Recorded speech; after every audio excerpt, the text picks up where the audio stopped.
Bonjour Pierre-Henri Brandet. Bonjour Jean-Michel Apathy. Vous êtes porte-parole du ministère de l'Intérieur. Pourquoi prenez-vous une telle mesure?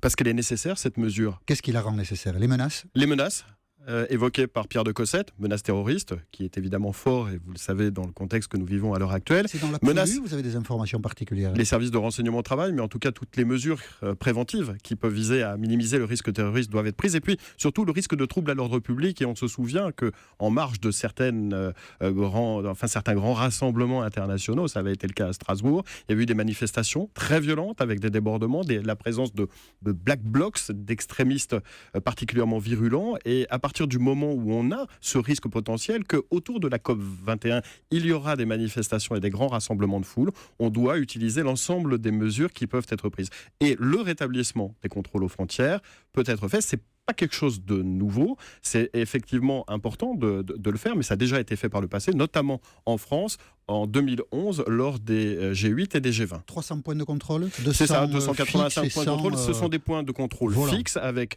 des contrôles systématiques et puis aussi des points de contrôle aléatoires où seront positionnés des policiers de la police aux frontières ou bien des douaniers. Vous mobilisez combien de fonctionnaires, Pierre-Henri Brandet ?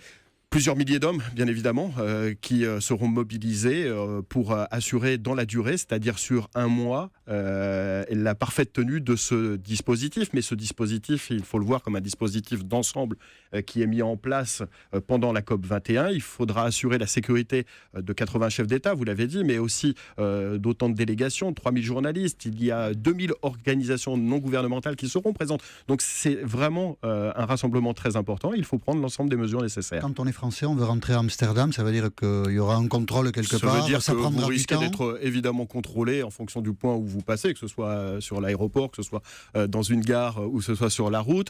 Vous serez peut-être systématiquement contrôlé, ça dépendra du nombre de trajets. En tout cas, ce que l'on peut recommander, il faut se munir de sa carte d'identité, en tout cas des documents qui permettent de circuler dans l'espace Schengen, pour ceux qui sont ressortissants de l'Union européenne, bien évidemment, et que ceux qui viennent dans notre pays, des ressortissants hors espace Schengen, qu'ils aient tous les documents de voyage. Voilà, ce n'est pas du tout une fermeture des frontières, c'est le rétablissement des contrôles dans un temps très limité.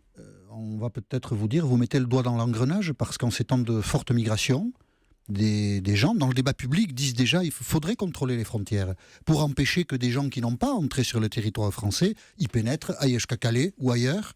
Qu'est-ce que vous répondez aux gens qui vous diront ça? Il ne faut absolument pas mélanger les deux choses. On ne les mélange pas, c'est la même chose. C'est-à-dire contrôler les frontières pour une raison qui est légitime. Ce sont deux problèmes distincts et le problème de la gestion des flux migratoires ne se résoudra pas uniquement, évidemment, et vous le savez bien, en rétablissant le contrôle aux frontières.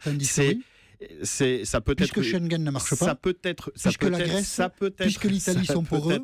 Justement, il faut travailler, et c'est ce que fait le ministre de l'Intérieur avec ses partenaires européens, il faut travailler justement à ce que les contrôles aux frontières de Schengen soient, eux, renforcés et qu'ils montrent et qu'ils prouvent toute leur utilité.